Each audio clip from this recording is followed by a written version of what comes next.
We are in Ezekiel chapter 37 and verse 11. Agamba bwati.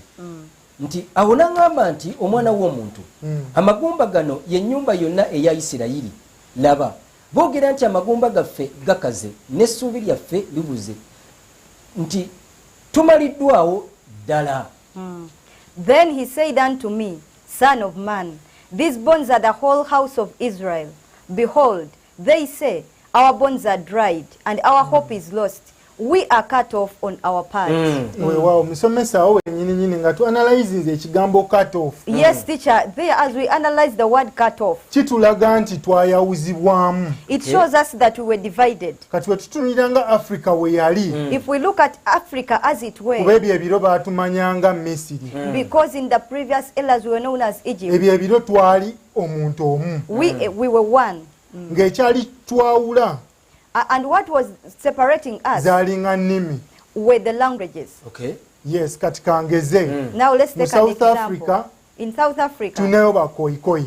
we have the Khoikhoi. Nga bo twabamanyanga balina ka location kaabwe. Okusinzira We ku know lulimi them that lwabwe. they had Okusinzira that ku lulimi lwabwe. location Okay. depending on their Era language. nga baneiba baabwe And their neighbors. bakimanyanga nti kati woosala wano weewati kangeze balina ebyokulabirako kati ebyali bibaawulangako ng'emigga Their the natural neighbors resources knew their ze zaali boundaries zibaawula according to the natural resources that ng'ogyeko were ennimi ze separating them, baayogeranga other than the nga languages they bagamba spoke. w'osala guli omugga Claiming when you bypass that river, ogenda kusanga olulimi olw'abakoyikoyi you are going to find a Khoikhoi language. w'odda eno mu Maserengeta And when you come this end, nga tugeze ojja ssangayo aboogera lungoni you might find Ngoni those who speaking speak people. the Ngoni. nga ebyali bibaawula And what was separating them zaalinga nnimi were the languages. ne kasaba n'abafuzi b'amatwale we bajja But when these colonial masters came, actually nga sinagenda ne ku bafuzi b'amatwale in fact, before I go to the colonial masters, baalina ebyabagattanga they had things which combined them. kuba bano abantu baalinga nga related Because these people were related. by language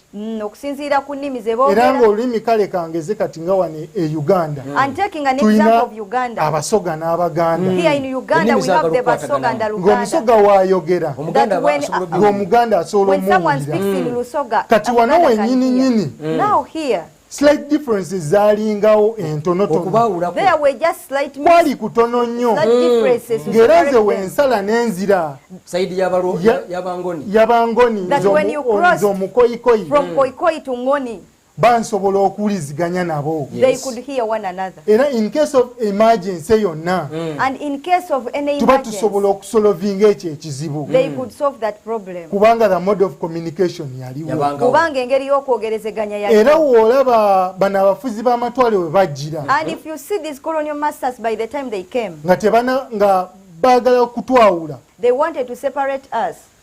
mu koyikoyi baajawuzaamu They divided the ng'ojja Khoikhoi. kwekanga aboogera olukoyikoyi You might find that those who Abamu speak bali South Khoikhoi, bali South Africa others in Abala South bali Zanzibar. ate Africa, abamu bali Zanzibar yet others abamu are bali in eno Zanzibar, Tanzania others are in Tanzania. ne wano e Uganda And weekiri even Okay. here in Uganda, it happens. w'otuuka eno mu east When you go to the east, waliwo abacrossinga over ne bali mu Kenya there are those who crossed Abaogera over to Olusamya. Kenya. Okay. Yes, they speak n'Olugisu Samya and ate Lugisi. n'eno mu Uganda gye bali Yet even in Uganda, they are there. ekyo kitulagira ddala nti twali omuntu omu This shows us that we Okay. are one people. besides the boundaries Yes, nga tebannateekawo Okufuna njawukana ssebo. ezo. boundaries ezaali twawula nnimi The boundaries which were separating us was the ne language culture ne cultural heritages and the ez'enjawulo cultural heritage. Nti wagendanga mu bakoyikoyi that used to go to the Khoikhoi. n'osanga kalica yaabwe And you found their culture. nga Invested. baawulwa kalica.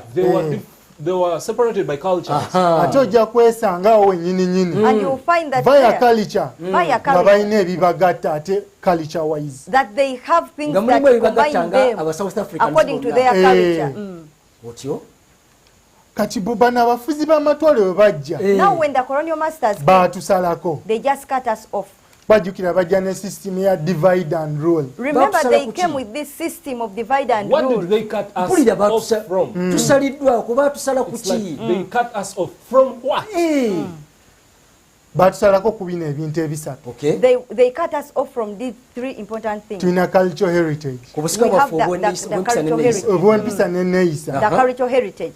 kuba buli culture Because every culture, buli mu actually buli tribe or the ethnic group eyo that every ethnic tribe, yalina engeri gye ya preservingamu ebintu byabwe culture yaabwe. they had a way of preserving their culture. Kati kangeze ennyambala. Let's take an example of the dressing code. Wano e Buganda Here in Buganda, twayambalanga mbugo. we used to put on the Back cloth. back Back cloth. clothes. Okay.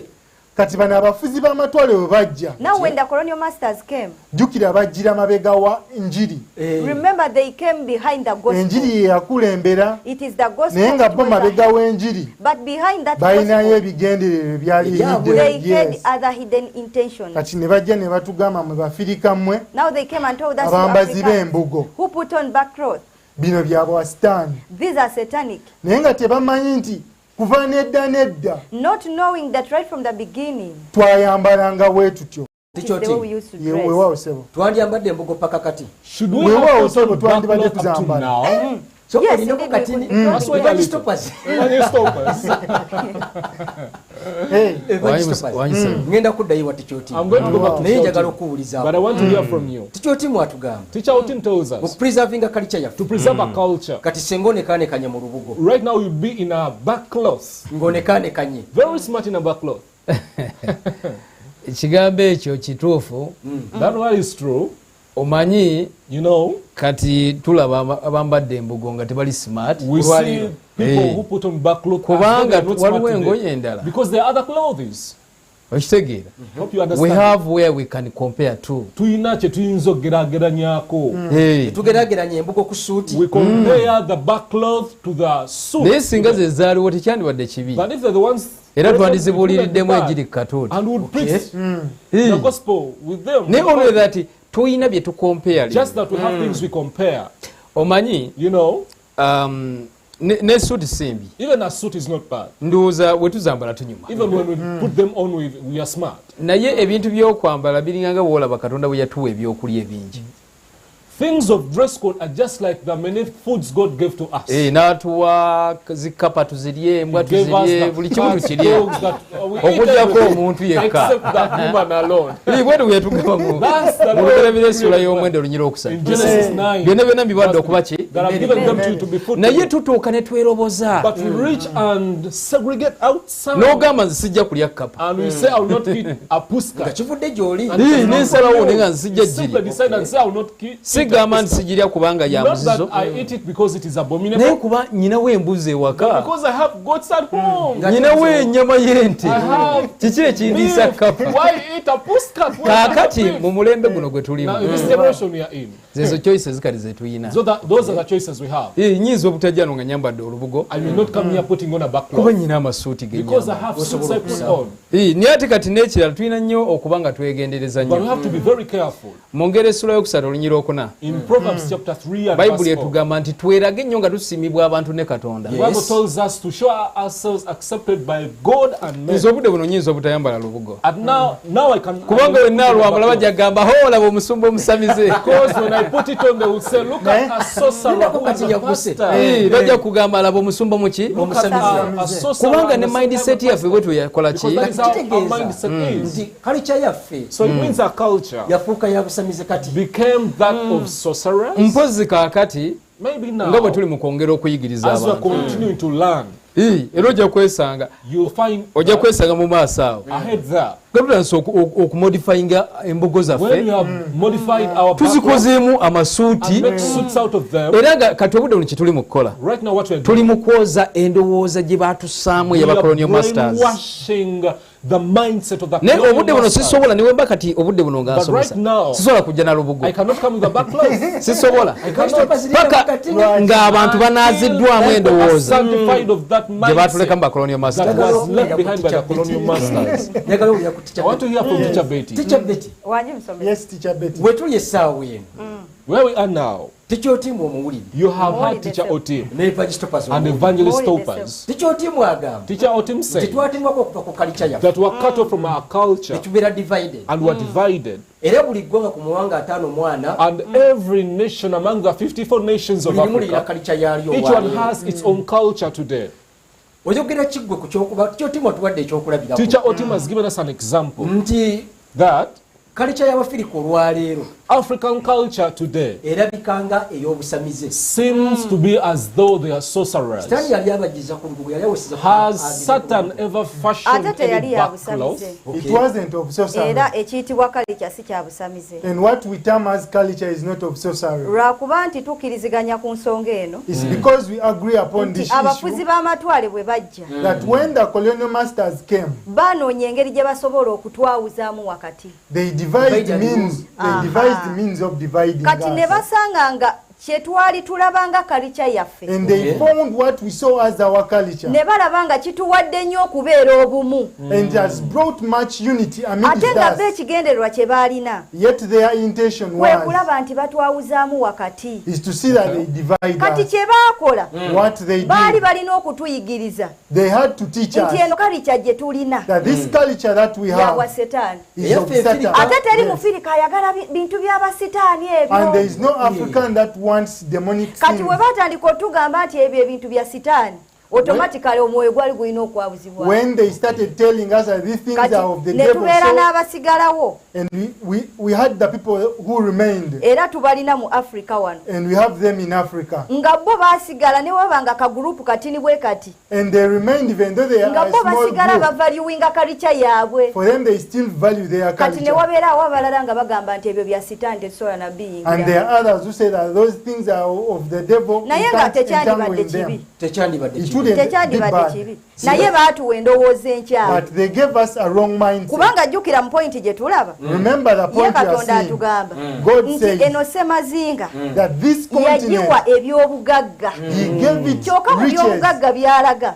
Among the mwebuli riches empisa He showed, n'enneeyisa Empisa nga n'enneeyisa. mw'otadde There we have- n'ebyokwambala Okay. abirabanga kya He bugagga. sees them as Kati bo bano riches. olwajja But when these ones baatulaga nti came, ebyo bya sitaani.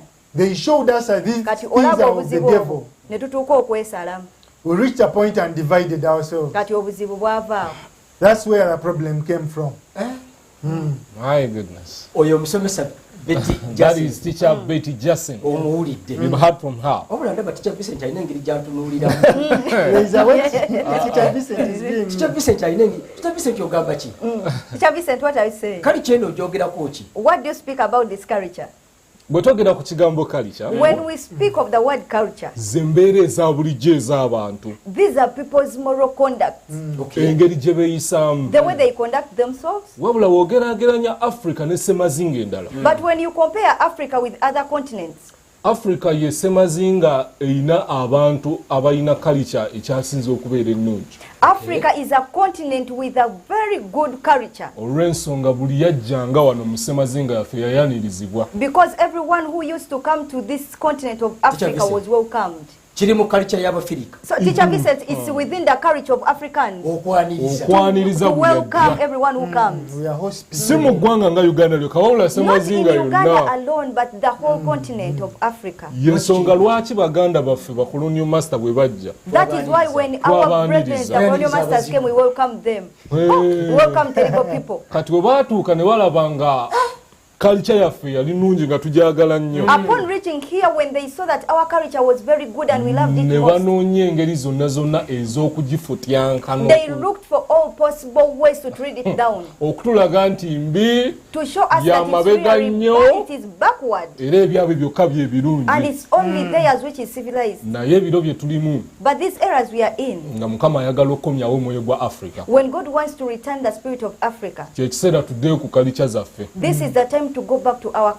culture. ez'obusamize, waliyo kalica nga nnungi. Not of sorcery, but there are other cultural heritages which are nice and good. Nga nnungi. They are good. Ng'okugeza okussamu ekitiibwa mu bufumbo. For example, honoring marriage Eri mu semazinga endala. in other continents. Tebassa kitiibwa. Bw'abuba They do bwa not contract. respect the marriage. They have marriages on contract. Wano mu Africa. But here in Africa, Kubanga kwegamba obufumbo tubussaamu ekitiibwa. that is also a culture that we honor the marriages. Ne tukola ne tuwaayo ente abayina That you can abatalina. give in the dowry, those who have. Ali mu Focus of God TV. Ali mu Focus of The one on Focus of God TV. Yagamba eno ye TV eyigiriza I told you amawanga. this is the TV TV discipling the world, eyigiriza Africa. discipling Africa. Twegatteko Join us tukole okuddizibwa obujja that we may do the revival n'okuzza obujja and restoration okw'ebintu byonna. of all things. Ku mulundi guno This time round, tusimbye nnyo mu kukola okuddizibwa obujja we are focusing on restoration, n'okuzza obujja revival and restoration gavumenti za Africa. of the governments of Africa. Gatuteekawo gavumenti emu As we establish the one pure democratic government of eya Africa, Africa. Era nga tukkiriza and we believe nti singa tuteekawo gavumenti that eyo if we establish that one government of Africa, kigenda kukomyawo obugagga bw'obusika obw'empisa it n'enneeyisa is going to restore the rich cultural heritage wamu obw'obutonde and the rich and Africa's rich natural heritage, ko n'obusika obugagga bw'obusika obw'ebyomwoyo together with Africa's rich spiritual heritage wano mu Africa. here in Africa. Weewaawo Indeed. abakulu obawulidde You've heard the honorable. batunnyonnyodde They have explained unto us. okusinziira mu Ezeekeri eno According to Ezekiel 37 chapter 37 olunya olw'11 and verse 11, ng'ekimu ku byo bye and twatemebwako some of the things that were cut off ye culture yaffe. was a culture. bwe When twagabanyizibwamu we were divided up emirundi emingi a number of times, twayawula ku culture yaffe we were separated from our culture, ekitufuukidde ekizibu otuuka n'essaawa which has become a problem unto us up to now. Evangelist Topaz Noble, Evangelist Sopas Noble, njagala kuwa kazinda I want to give you a microphone. omanyi waliwo ali ku Focus of God TV. You know, there is one on Focus of God TV.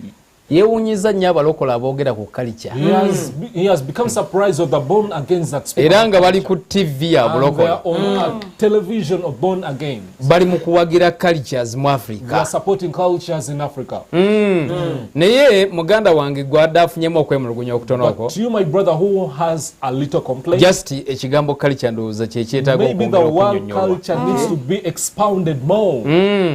Waliwo abantu kye bamanyi ku culture, What people know about culture bintuntu birimu nkola za are busamize things involving practicing sorcery. naye kyenyinza okukugamba, But what I can tell you, culture ze mpisa oba enneeyisa ez'abantu ennungi, is the good moral conduct of a kubanga people, lwo culture ey'abantu nga za Katonda, because they are godly cultures ne wabawo ne and cultures ez'abasitaani. they are satanic cultures. Kati muganda wange gwe natula ku Focus Now, of my God brother TV, watching us on Focus of God TV, waliwo enneeyisa ey'abantu okusinza mu mawanga there are ag'enjawulo different cultures according to different nations, nga ya and bwakatonda, they are godly. era mwaga amawanga gennyini nnyini And in those nations, nga ne sitaani yasigamu empisa ze embi. Satan also sowed his bad seed. Omanyi omusizi yamala okusiga You know, after the sower sowed the nga ye seed, Katonda, and that is God, n'asiga enneeyisa ennungi mu Bafirika, he sowed the good seed among the Africans. naye sitaani yajja mu nnimiro yennyini nnyini But Satan came in the same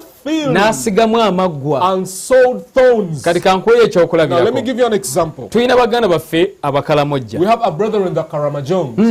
bo tebambala. For them, East they, Africa Uganda East Africa, Uganda, they go Mu around East Africa Uganda, mu matwale ganaga in the Eastern, northeastern part of Uganda. North Eastern, yes, bo tebambala. They go around half. Ekyo si kye twogerako nti That is not what tupromotinga we are wano. speaking about, that we are promoting here.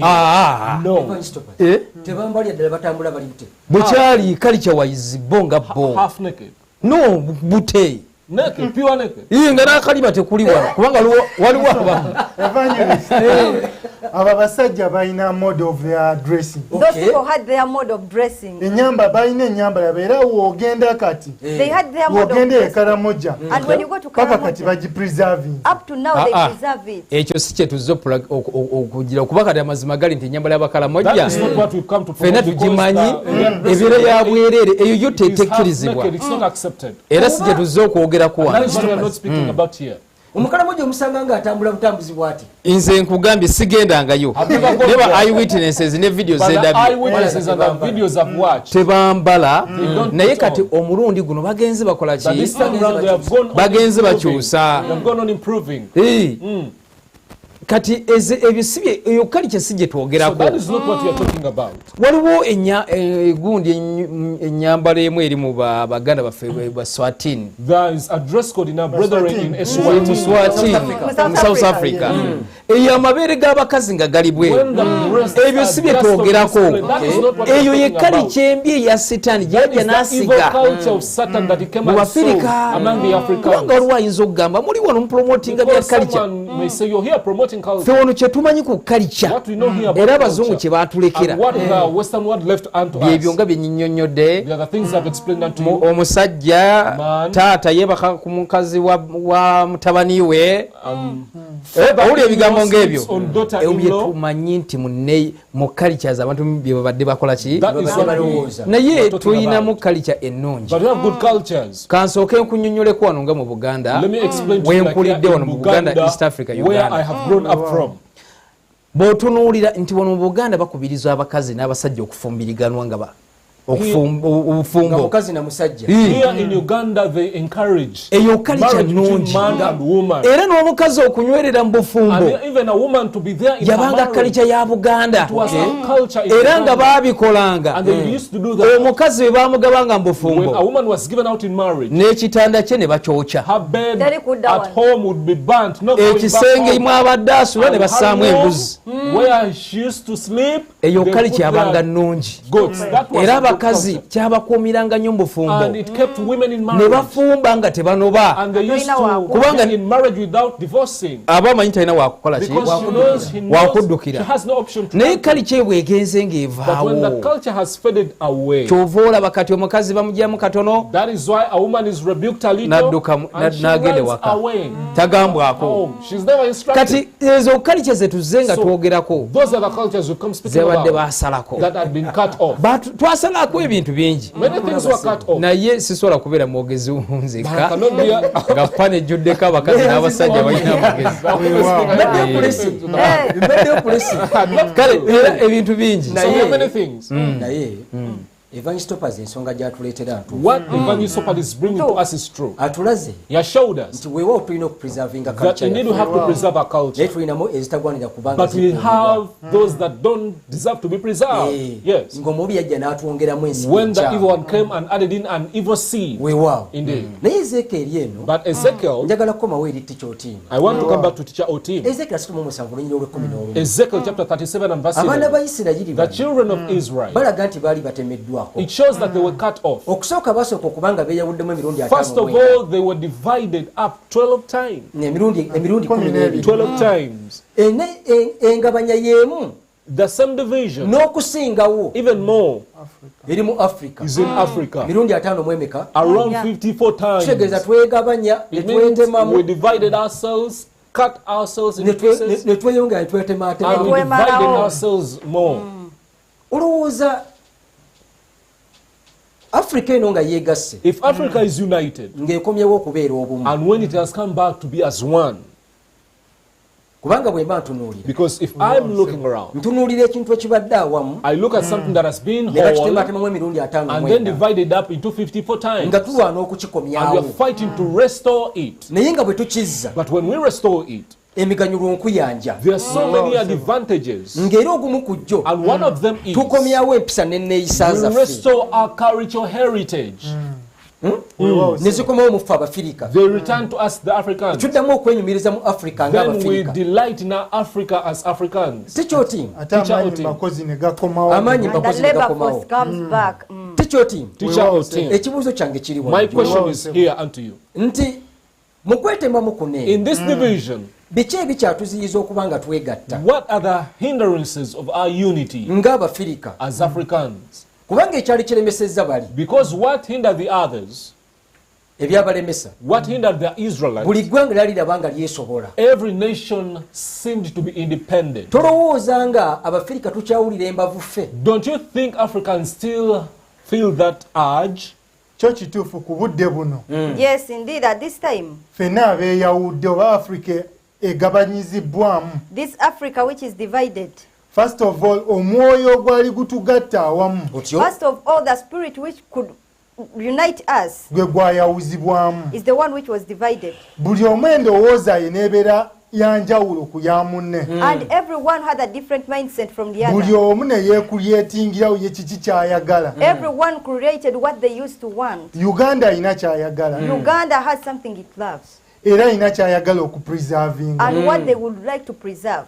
Kenya naye alina kyayagala And even those of Kenya, naye alina kyayagala they also okupreservinga have what to era preserve. amawanga gonna agakola Africa And all the nations that make up galina Africa, kye gaagala they have what they want. katolaba guno omwoyo gwawuzibwamu Now you Yes. see that this Mirundi spirit etaano is mu ena. divided 54 54 times.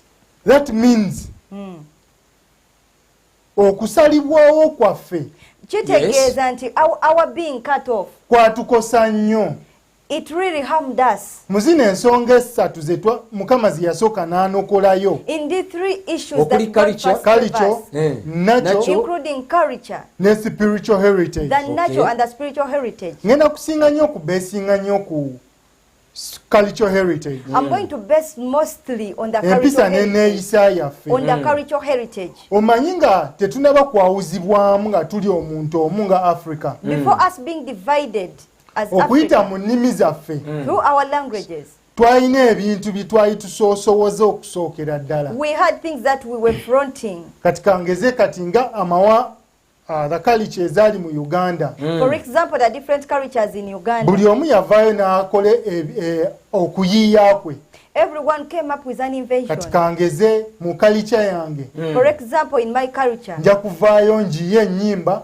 I may come up and compose songs jjukira it's a legacy because it's a legacy. mukululo mukululo otyo ngenda kuyiiya ennyimba ezigenda okutambula ebbanga I'm going to compose songs that are going to move for a long time, era kijja kufuuka ekyobulambuzi and it will become a tourist. eri bano actually okusookera ddala eri baneiba First of all, to our neighbors, bano abaninaanye the neighbors, abalinanye culture abalinanye eggwanga lyammwe abalinaanye those who are eggwanga next lyange to the mwenva tribe where I come from. otyo music gwe ŋŋenda okufulumya The music that I'm going to release, ajja kuba asoosowaza kitegeeza ekyo it Kali is kya going yange. to put forward my olwedde ekyo culture. kijja kuba kyabugagga eri nze That will be a rich Vanyi soti heritage msoko olineko and to me first. weewaawo nina ekintu kyentunuulira There's something I'm looking at. nti bwe ziba nga ziri gavumenti 54 If there are 54 governments, zirina kye zeerabira there's something they forgot.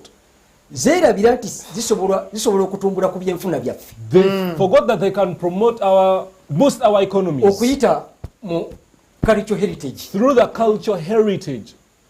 ligasi eyo ekuumiddwa ebbanga ng'ebaddewo ebbanga nina ekintu kyentunuulira There's something I'm looking at. musomesa waliwo ekyokulabirako kino. Now, teacher, there's this an example. ngereza muno mu Uganda For example, here in Uganda, tujja ne tufuna abagenyi okuva ebweru wa Africa we host visitors from outside the continent of katukangeze Africa. twalinako Commonwealth Head of Government Meetings For example, we had Uganda. the meeting of the Commonwealth Nations in 2007. naye basomba almost culture zonna eziri mu Uganda But they Okay. brought up almost every culture in Uganda okugenda okwaniriza abagenyi abo to go and welcome those visitors. twakifunamu Did we profit? twali tupromotinga We were Okay. just promoting our culture. naye okuyita mu gavumenti emu eya Africa But through the one government of kijja Africa, kusukka nawo it will go beyond. yuno omukulu wano Yes, we have the teacher. Here's something to say. Kwe kugamba nti It means nga tufunye gavumenti eyawamu eya Africa when we have a one government of Africa, tusobola okugamba nti tugenda kumala omwezi mulamba we can say we gavumenti are esobola going osalawo to take, negamba tugenda mala omwezi the mulamba government can decide that we are going to take a full month nga tupromotinga music wa Africa promoting Africa yeka. African Mu nnimi music, ez'enjawulo. mu nnimi Mu nnimi ez'enjawulo languages. n'amazina ag'enjawulo the different cultural dances, ebivuga eby'enjawulo the different instruments. kwegamba okimanyi wano mu Uganda tulina tribes nga 56 Here in Uganda we have like 56. naye different singa tribes. ozireeta ne wagamba kati sawa ya concert ku promotinga music But if you can n'ebivuga bring ebya them Uganda up in a Enjawulo. concert to promote omanyi their ekiyinza instruments, okubeera awo do you know what can happen? kati kigatte ku leve ya semazinga Now you can yonna add it up on the continent level. abakongo abalingala bajje bayimbe When those from Congo come up with their Lingala be dance, bayita abazaire ne tribes endala eza kongo those zireete from music Zaire, they waazo come with their music n'ebivuga byazo and their instruments. abanagana baleete Those from Ghana, abatanzania nabo baleete those from Tanzania. bw'okimanyi nga ne concert eyinza okumala emyezi ebiri nga Do you know tenda that a bakuggwa concert nga can buli take omu even aleese 2 months? It's too much. ndaba advantage mu kupromotinga culture wano I see advantage in promoting the mukuteekawo ka culture gavumenti emu eya Africa here, in establishing a one government of ndaba Africa. ekintu gavumenti zaffe kye zitalowoozaako I see something that our governments never thought of. tetufunangayo na lunaku na lumu We have never got even one day nga lutunuulidde culture yokka to look at only the culture. neyanze nyo neyanzeege. Thank you so much. Governments Africa promoting cultures Africa. Governments of Africa to promote the culture of Africa. Kirungi era nkiwagira. It is so good and I support. Lwakuba just that. Nga bwe tuli mbire bya revival. As we are in the days of revival. Is mu government ya Africa. In the government of Africa. Proposing mu gye bayita social department. I propose what we call a social department. Social ministry. A social ministry. Ministry ey'ebyenkolagana. A ministry of naye nga muyo era mujja kuba and in it will be okubeera nga abantu abamu culture zaabwe ezimu whereby some people their cultures bongera okuyigirizibwa continue to be told bazitereezeemu that they align them kuba tetugenda promotinga buli culture because they're not going to promote every culture. No. Mulimu nga bwe naggambye just as I told you waliwo omubi culture ze yaleeta n'asiga mu bantu. There are some cultures that the evil one brought in.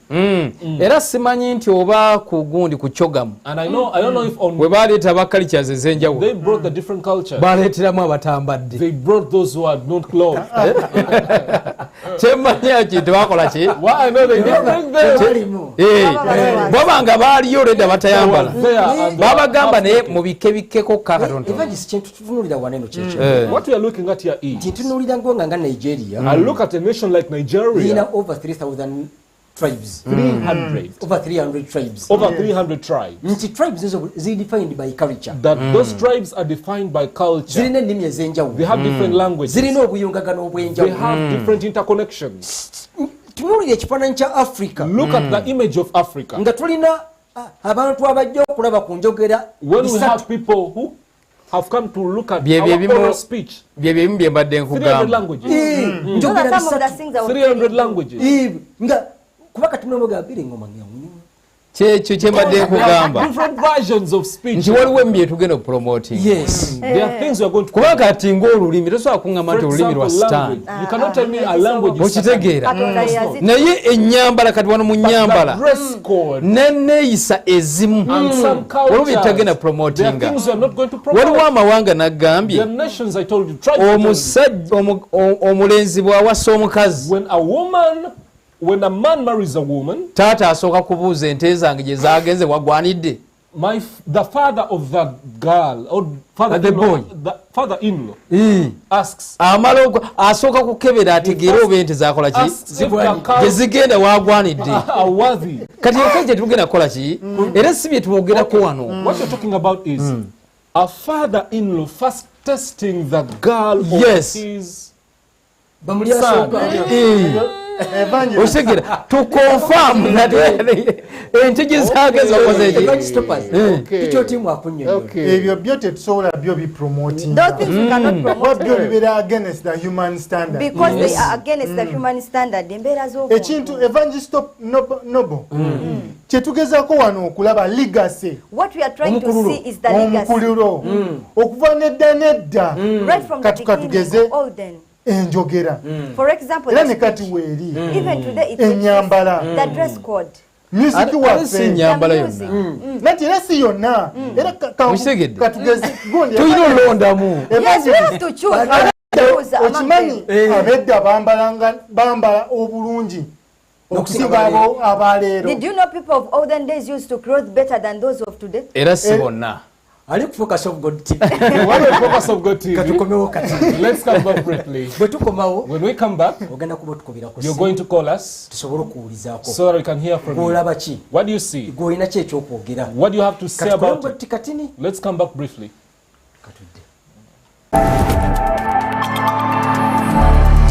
Makuru, the meaning of the government of Africa.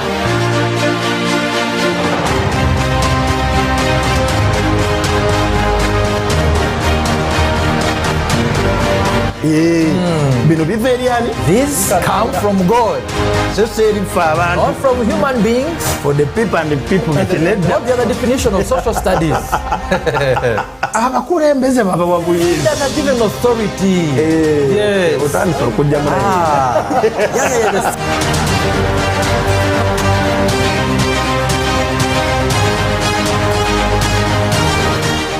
Makuru, the meaning of the government of Africa.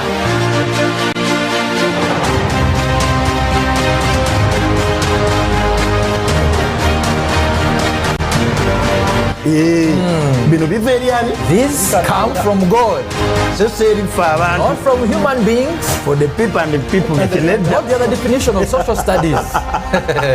abakulembeze babawaguliriza That are given authority. Yes. otandika okujja mu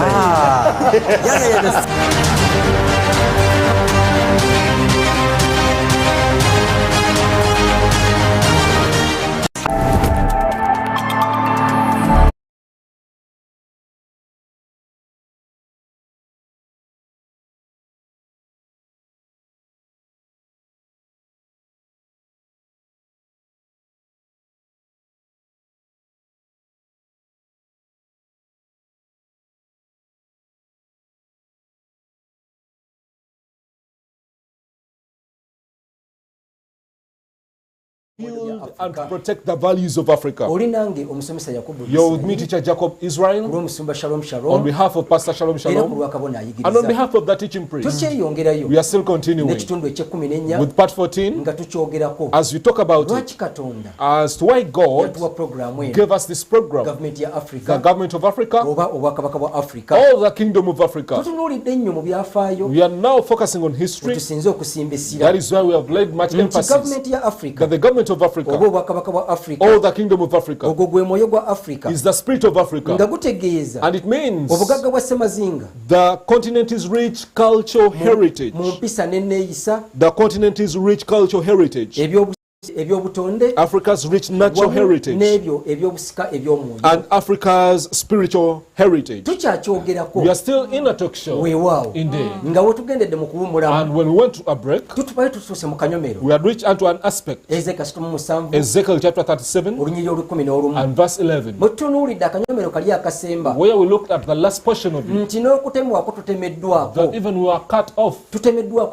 Cut off from what? Teacher Otim explained to us that were cut off from our culture when we was divided from this spirit, the spirit of Africa, or the spirit of the kingdom of Africa. It is the spirit or special love for Africa. When we were divided from it 54 times, 54 solid times, we were separated from our culture, and we are separated from our natural heritage, and we are also separated from our rich spiritual heritage. That is where we are. And I'm going to request the producer that let the numbers be displayed so that we can hear from our good viewers and know their thoughts. Yes. When we went into a break, Evangelist Toppers was saying, even though we are going to promote our culture, there are things we are not going to promote. There are things we are going to marginalize. Because there is the evil one who came and sowed a bad seed of bad culture in our good culture. Even when we market them, they continue to divide our glory. That is why we went to a break. But Teacher Betty had something to tell us. And when we went to a break, there is a way she was looking at me. Let's come back with her and hear from her. Teacher Betty, we are unto you as we are waiting for our callers. Upon this issue of culture, I have an issue that I saw in this verse in Ezekiel 37 verse 11. Since we are looking at the history, we first look at that verse. The good thing the producer has displayed it. God is trying to explain to us something that happened to our brethren, the Israelites. Them to reach a point to see that they are cut off. It's the same situation. Yes. It's the same situation we are in as Africans today.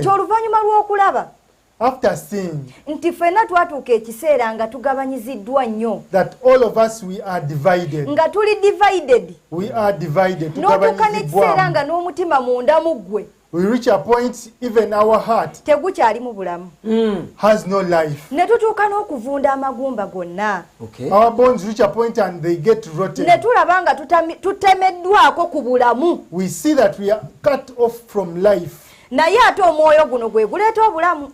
But this spirit is the one that brings life. Kati tugezaako okulaba nti mu butuufu ddala gwe wenna alaba programu We are seeing that indeed you is watching this program. lwaki twandyetaaze tubeere ne gavumenti eyawamu eya Africa? Why we need to have the one government of Africa. Njagala otufune bulungi I want you to get us very nti we well. tutuuse nga Africa, That where we've reached as Africa, tutuuse mu kaseera nga tutemeddwako okuva eri omwoyo ogutuwa obulamu, we have reached a point and we are cut off from the spirit that gives life. nti tulwalidde ddala, We are so much sick ne tutuuka kussa to a point, nga n'ebyobugagga Katonda bye yali yatuwa nga Semazinga Africa, even the riches that God gave us as the omuli continent of empisa Africa, n'enneeyisa, including the cultural heritage, n'ebyobugagga ebyobutonde, the natural heritage, n'ebyobugagga byonna eby'omwoyo, and the nga spiritual byonna heritage. tebikyakola, And they are no longer tebikyalina having makulu gye value. tuli, twatemwako okuva ate nga mwatu ekyewuunyisa weebiri Katonda yabituwa. And they are there. Kati byebimu ku bintu bye tubadde tugezaako okwogera wano. Those are the things we are trying to talk Bwe about. tutuuka ku mpisa n'enneeyisa ng'Abafirika, When we reach at the cultural heritage as the waliwo Africans, enneeyisa mpitirivu nnyo there are many cultural heritages. nga mu butuufu Katonda agenda ozisimba mu Bafirika, And when God establishes them among the Africans, ng'alaba nga kya bugagga, and they are indeed rich, era kyandibadde kiyamba Semazinga ya Africa Yonna okututumuka awamu. yonna and it awamu. would help the entire continent of Africa to Teacher Betty, njagala nkufune stand on a bulungi. global stage and standard. Njagala nkufune bulungi. Yasaba omusomesa. Katonda okutuwa ennimi ze tulina zonna, For God to give us all the languages that we have, okutuwa cultures ez'enjawulo the different nga cultures, zonna ziri mu Africa, and they're all in Africa. yazituwa zitugasize wamu He ng'Abafirika. gave them to Wow, us that they may benefit us as Africans. Zitugase wamu ffenna ng'Abafirika. Nti Benefit all of us as Kyekyo Africans. kyalabanga ye agamba bwe tunaaba tukoze bwe tutyo nga tubivaluwinze ffenna wamu. For him, he sees that when we value everything as a whole, Kyokka kye kisobola otondawo omukululo. it's the one that can create a legacy. Semazinga zonna All endala continents, all other continents, zitunuulire Africa, to look at Africa, zirabe nga ddala mu butuufu eno Semazinga erina Katonda. to see indeed Naye this continent ate has God. kye twazudde But what we've nti discovered, tetukyasobola kutuuka ku mutendera guno n'omutindo guno that we cannot reach at this nga stage and tetulina standard gavumenti ey'awamu. when we do not have a one government. Kubanga tutuuse mu kaseera For we've reached a point, gye twakoma okweyawulamu, the more we buli divide, ggwanga lisikaliza waalyo, every nation pulls Kati ne taking tutuuka towards it, nga tugamba Katonda abeerewo waffe ffenna nga Africa. and reach a point and say, Naye "Let's ono not zaabu gwe beat all the tuzudde wano Africans." waffe ng'Abannayuganda. But the gold discovered in Africa, in Nti bino Uganda, ebyomuwendo bye tuzudde byaffe ng'Abakongo. that the valuables discovered Naye nga ffenna in Congo, tusigadde they are tusinza ours as Katonda omu Congolese. tugamba y'omu ye yakola Africa ya. Yet for us, we believe in one God who Kati ffenna created okusobola all okufunamu Africa. musomesa. For us to N'omulabi benefit waffe out ali of eyo it, atufune bulungi. and our viewer to get us very Nti well. waliwo ky'ogenda okufunamu gwe ng'Omufirika. There is something that you'll gain out of it as an Bwe tuba nga African tutonzeewo gavumenti ey'awamu eya Africa. when Teacher we've Betty. established our one Wangi government of Africa. engeri yokka ey'okuzifunamu ffenna The only way of benefiting all of us ng'Abafirika as Africans, nga tutaddewo gavumenti Nga eno. tulina when we have gavumenti established one eyawamu. government, Teacher Vincent ogamba ki? weewaawo otunulira Africa embeera gyerimu kaakano, When you look at Africa, the condition we are in right now, okutuuka n'okubeera nga twasalibwako ku mwoyo gwa Africa, reaching to the extent of being cut off from the spirit of Africa. twatuuka Abafirika ne tukyawa Africa yaffe, We reached a time and we hated Africa, nga tukola nnyo tufune sente tugende mu Semazinga endala working very hard to acquire money that we go to other continents, tusobole okubeera nga tubeera eyo, that we can stay there. babeere nga Africa bakomyawo mirambo gyaffe tuzi. That in Africa they just bring back the dead bodies for burial. ekintu ekyo omukulu Vladimir Putin yakyogera nako, Yeah, that thing was spoken by Putin. n'agamba nti gye baziika mpozi bayitawo batya Cemetery. cemetery, nti cemetery eyinza etya okukulaakulana. And he said, how can a cemetery develop? Kugamba nti yali atuvuluga. Africa is a cemetery. But he was despising us. Kwegamba yakyogera mu ngeri abafirika gye beeyisaamu. In fact naye yakyogera n'agamba bwe bafuna ku sente. In fact he spoke and said if Africans get bagenda ne money basabire mu Roma, they go and pray from ne Rome. bakola shopping in France, They go for shopping in France. bagenda Dubai, They go to Dubai. kwegamba omufirika kasitaafuna ku sente. When Africans Alowooza get kimwe money, they think of moving out of this ye continent. okusobola okubeera nga tukomya ebyo ebintu But byonna to be able to end all those things, tuyitaaga gavumenti emu eyawamu we need a one government of Africa abantu balekerawo okulinnya amaato bagagwemu nga bacrossinga mediterranean because people are now getting shipwrecked and go outside Africa. abantu bagwa mu nyanja nga babalodinze kabindo ku kaato When the boat is kubanga overloaded baagala kudduka because they are moving naye out of ekireeta ekyo Africa. kyonna twasalibwako ku mwoyo But gwa what africa brings all that is because we're cut off from tubeera nga Africa tetwagala Tekyaluse africa tweyanza and we do not love Africa. Weewaawo. evangestopas ngenda kujja gy'oli Yes, Evangelist Suppose, I'm coming to you. naye nina ekintu kyentunuulirawo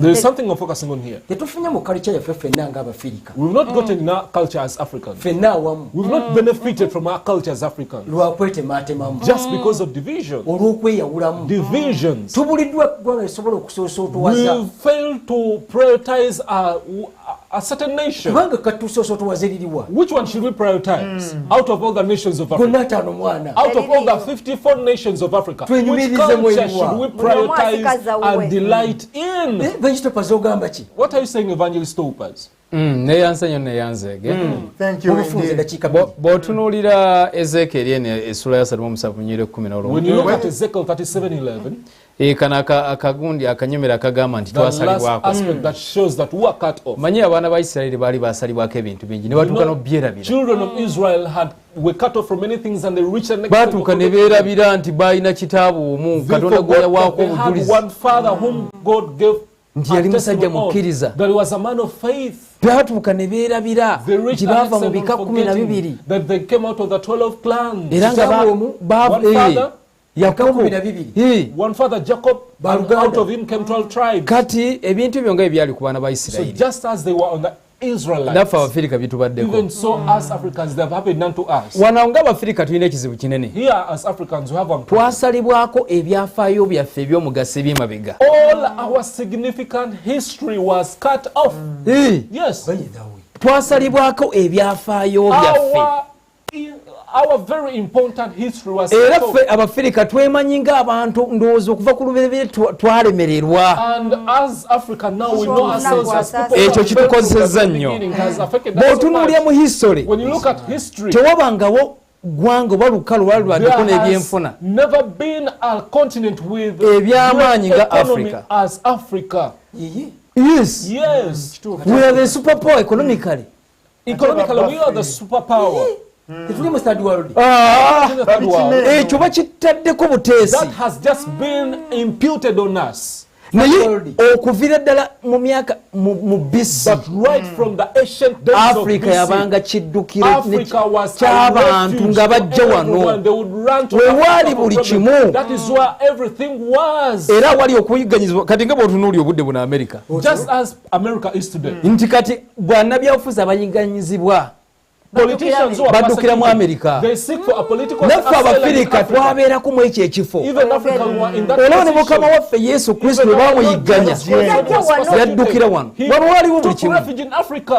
Everything was in Africa. kati nno nga ntunudde ebyenfuna Now, when I look at the economy, tulina wano abasajja bazimba ebibuga nga mansamusa we had men that built great cities like bakola obusuubuzi Mansa Musa. okwetooloola ensi yonna china wa yonna They carried out trade in the whole of the evangestopas ki world. ekyatuukawo What happened then, evangelist? kye tuli bakitussaako busa What is happening now was just imputed on us. bw'otunuulira mu social When you look at the social conduct, ate yo baatuttira ddala ne batufaafaganyisa they just put a lot of negative stereotypes on us. abasajja abazungu tebasobola tugamba nti adamu yava mu africa They cannot tell us that Adam came from Africa. leka information ako ke batuwa ku Even kuguga the little akatonotono information they give us, kabaluma it hurts them. It hurts them. bandyagadde bagambe adamu yali muzungu They want to say Adam was naye a white man. okusinziira katonda But according to God, ako ko waakiri naye nga tebasobola kugamba nti adamu they yava can't mu say that uganda Adam came from Uganda. ekyo ne tufaafagana nze nkubulya Let me tell you, singa twamanya ebintu bino if you know these things, twandibadde b'amaanyi the way of restoring them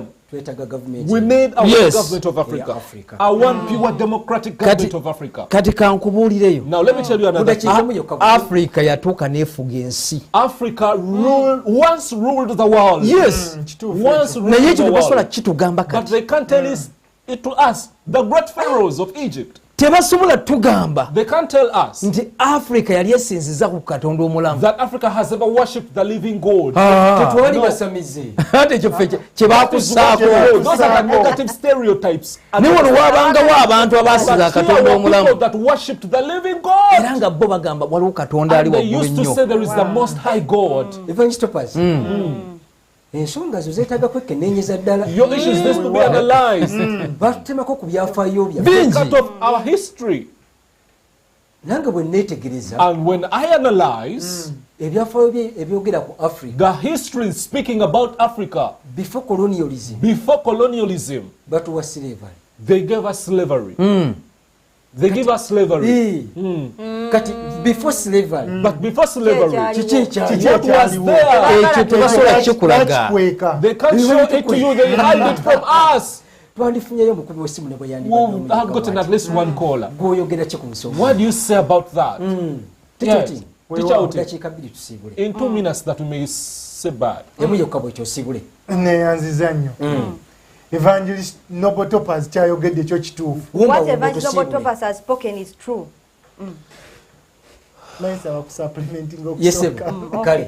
I Evangelist kyayogeredde ddala kituufu. What he spoke is very right. Before colonialism, nti nga tetunnafuna abafuzi b'amatwale, twalina history omusufu. We had a good history. Era nabo we baatusanga. And when they found us, baatusanga ne history omulungi. They found us with good history. Nga background yaffe nnungi. And our background was very good. Kubanga bo we bajira actually bawandika n'okuwandika akatabo. Because they even wrote in a book, My Journey to Africa. Entitled My Journey to Africa. Banokolayo ebintu ebirungi okutandikira ku culture zaffe. They brought up the good things even concerning our good culture. Ne wano mukujja okutuwa independence. But here in coming to give us independence, batwawuzaamu. They divided us. Guno omwoyo ogumu. Now this one spirit. Ogwali gutukuumidde awamu nga abafirika ebiro ebyo. Which had kept us in unity as Africans. Jukira ebiro ebyo baali tebatuyita Africa. Remember that time we were not called Africa. Egypt. We were called Egypt. Kati ogwo omwoyo gwonna ne gusazikamu. And that spirit divided scramble and partition of Africa. Nga bo balina bye beetaaga because they needed something from us. Thank you so much. You've been a good viewer right from where I began from. Up to now. Ministries in the Teaching Priest of Africa. The Teaching Priest of Africa is the forthcoming program. I request you enjoy it, where we focus on transferring the standards of life from one generation to another. We are again, it's time. Let's stop here. Let's meet tomorrow. I'm being teacher Jacob Israel on behalf of Pastor Shalom Shalom and on behalf of the Teaching Priest, together with the panel, just as you see them all. We've been all here together. May God count it a blessing unto you. Let's meet tomorrow. Makuru, the meaning of the government of Africa.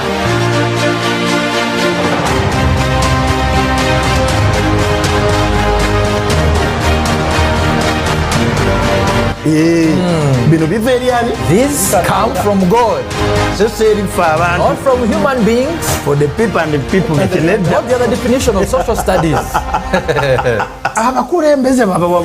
has given authority. Yes.